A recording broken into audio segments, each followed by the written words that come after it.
স্যারের মতো তো অল্প বয়সে জিম হওয়ার সাথে ভাগ্যের ব্যাপার।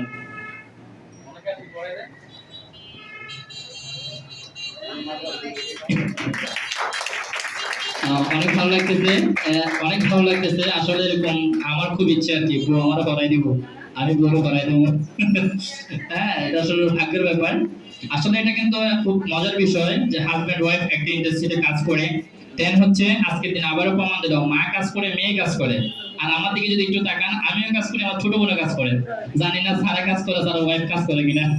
তো সবকিছু মিলিয়ে দুজনের জন্য সর্বোচ্চ একটা বিজ্ঞান হবে প্লিজ। আমরা ম্যাডাম থেকে একটু ওনার অনুভূতি শুনে ওনার কেক কাটবো, দেন ওনার অনুভূতি শোনা।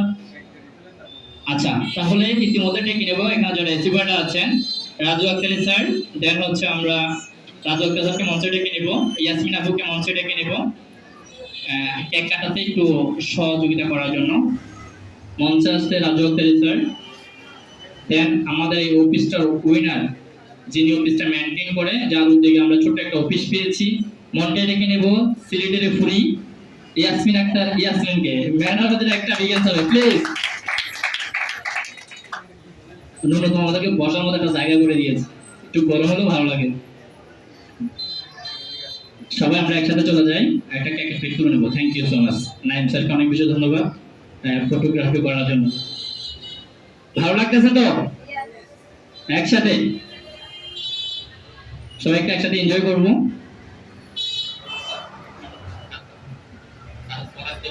জিএমটি তাড়াতাড়ি হওয়া যাবে আর কি।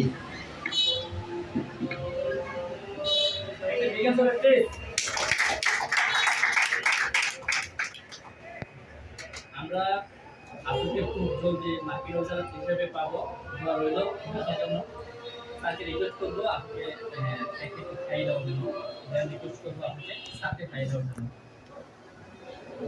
আর আপনাদেরকে রিকোয়েস্ট করবো আপনারা সবাই তাকিয়ে থাকার জন্য।